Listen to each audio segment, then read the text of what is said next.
अरे भाई कि जगह हिची कि पवित्र कि वन अरण्य एते बढ़िया जगह ब्रह्मपुर टू मिनिमम 7 किलोमीटर पाखरे। अरे बाप रे कि पहाड़ मु कहबी कि मेघ।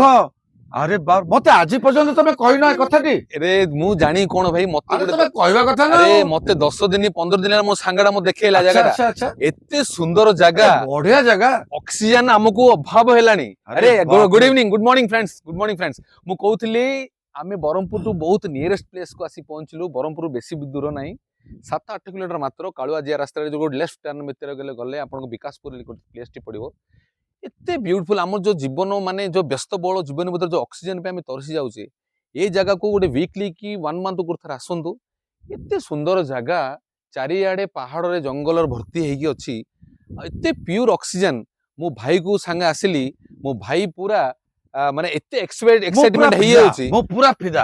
आपण सबस्ते आसंदु एन्जॉय करंदु बिकॉज़ विश्वास करियेनी 7 किलोमीटर मते विश्वास करियेनी जे वीडियो काडुची आज्ञा तार मते ऑक्सीजन पूरा कंपे कंपे चले ब्यूटीफुल।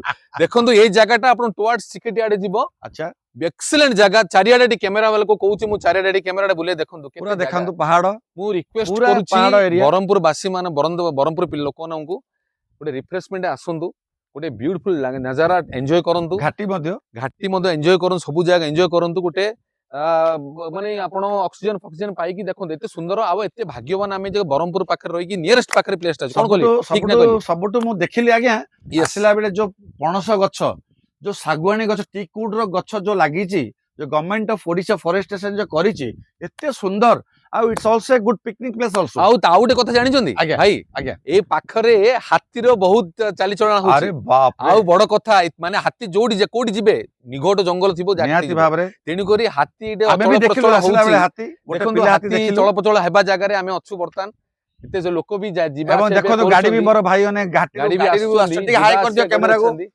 गाड़ी जीवा से करछन टुवर्ड्स एकानी चिकटी रास्ता टा बदे जायछि पड़े जो घाटी सेक्शन ए अछि जगह रे आमे गोटे चारिटा सांग होई कि मिसी के आछो मोर आउ जण सांग भी देखै दियंतु टिके से कैमरा कहूचे टिके बुलांद मो सांग गोटे इंट्रोडक्शन करे देबा। से भी आसिन बहुत खुशी हे गेले से भी बहुत गोटे चाकरी करूछंदी बट मते कहले ना आज टिके रिलैक्स हबा भाई कोडी जीवा मु कहले नाइ मु आपन रिलैक्स देबी सब जिंस रे आसंतु गोटे ऑक्सीजन प्योर ऑक्सीजन गोटे रिलैक्स देबी पाको आनली बहुत खुशी भी हे गेले से आउ एमिति देखंतु टी कैमरा माने देखिला पर मो भाईटा टी कहि देबे कोन टिके देखंतु से विषय रे को भाई सबु जिंस सबु पाखरे थाई भी आज लोक अंध होई अछि। लोक जाउचंदी कोरापुट मयूरभंज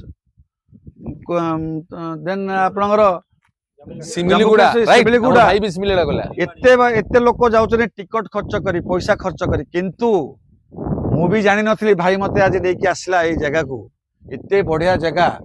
हां ए जो परिवेश ए जो वनलता ए जो अछि आज्ञा विश्वास करेनी बेले बेले मेघ भी हमको टच करे यस ये प्लेस टा बेसी दूर नहीं बरहमपुर तो बहुत 8-9 किलोमीटर नियरेस्ट बहुत बढ़िया जगह मु समस्त को रिक्वेस्ट प्योरिटी करछि क्लाइमेट रे ऑल आप पूरा ओडिशा मान एन्जॉय करंतु देखंतु ऑल ओडिशा पीपल्स को मु वेलकम करछि ए जगह को आसंतु बहुत बढ़िया जगह only 7 kilometre from Berhampur city city I think please welcome to this place and enjoy your whole family with a grand picnic place also it's and also relax your stressness yeah 100% relaxation अपन करंतु ए जगह को बढ़िया जगह ऐसी देखंतु beautiful place देखंतु बहुत पहाड़ पूरा लागिची पूरा हिल स्टेशन हिल एरिया पूरा एपटे बेसी रे कंधक लोक भी अछथि आई थिंक बहुत लोक अछथि कंध लोक अछथि एटा गवर्नमेंट भी सेमान सपोर्ट करूची सब जिंस दउची। अच्छा भल लागिला मते गवर्नमेंट रो सपोर्ट किंतु करूची घाट सेक्शन पूरा पहाड़ एरिया पूरा जंगल एरिया एटा को रामगिरी जंगल भी बोधे कहउचंदी जगह को। अच्छा अच्छा अच्छा जानचंदी किछि किछि रिवेल करबा आगु को जिबा टी कैमरा बन कहउची मु आउटी आगु को जिबा